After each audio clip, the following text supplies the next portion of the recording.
اعوذ باللہ من الشیطان الرجیم بسم اللہ الرحمن الرحیم صلاۃ والسلام علیکہ یا سیدی یا رسول اللہ صلی اللہ علیہ وسلم۔ بے شک آج اس ذات پاک کا ہم ذکر کر رہے ہیں وہ مولا علی علیہ السلام کی صاحبزادی بی بی ام کلثوم ہیں، جو کربلا میں مولا حسین علیہ السلام کے ساتھ تھیں۔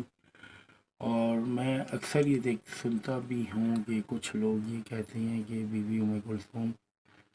کی شادی ہوئی تھی، آپ کا نکاح ہوا تھا یا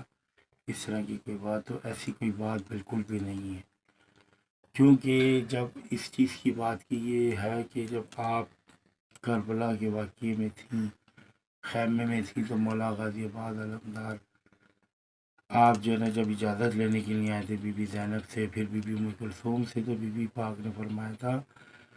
کہ یا غازی آپ کی بہادری و شجاعت پہ قربان جاؤں، اور اگر میری شادی ہوئی ہوئی ہوتی اور میرے صاحبزادی یا میری اولاد ہوتی تو وہ میں آپ کے اوپر قربان کر دیتی۔ مطلب بی بی کلثوم پاک نے یہ الفاظ ادا کیے تھے۔ اور دوسری بات یہ ہے کہ ایسا نہیں ہوتا کہ جو نا مولا علی علیہ السلام جو ہے نا کیا نام ہے خاندان سے باہر یعنی کہ شادی کرتے، کیونکہ اس کی مثال ایسی ہے کہ جیسے بی بی زینب ہے،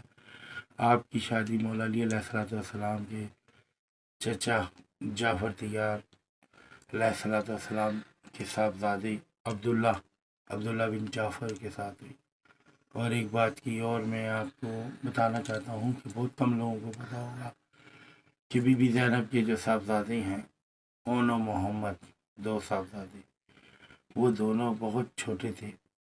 ایک کی 7 سال یا ایسی کوئی عمر تھی اور ایک کی شاید 9 سال تھی، اس طرح سے۔ تو وہ دونوں بھی کربلا کے میدان میں گئے تھے اور آپ نے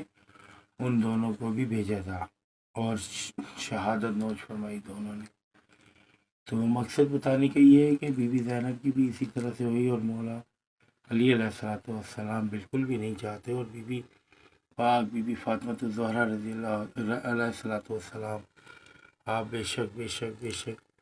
آپ اس وقت کے لوگوں سے بڑی ناراض تھیں، تو ایسا ممکن بالکل نہیں ہوتا کہ مولا علی علیہ السلام بی بی پاک کی ناراضگی کو درگزر کر کے نعوذ باللہ استغفار، اور اس طرح سے بی بی کلثوم پاک کا جو ہے نا کیا نام ہے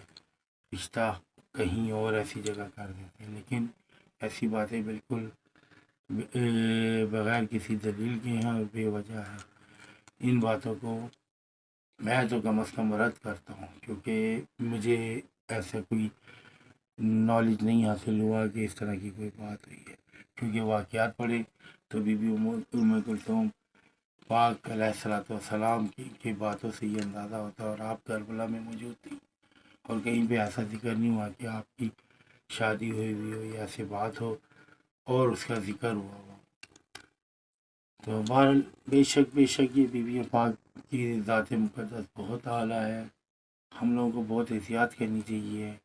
ان کی شان بیان کرتے ہوئے، ان کی باتیں کرتے ہوئے۔ یہ کوئی عام معاملات نہیں ہے۔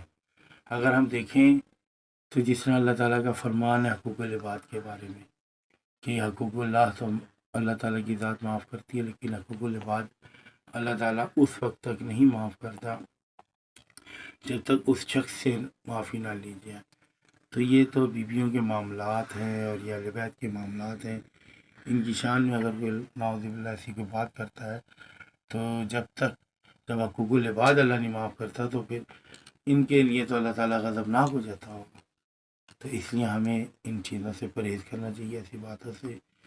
کہ جس چیز کا کوئی حقیقت نہ ہو تو اس کو جو ہے نا بیان کر دیں۔ بے شک وآخر دعوانا الحمدللہ رب العالمین۔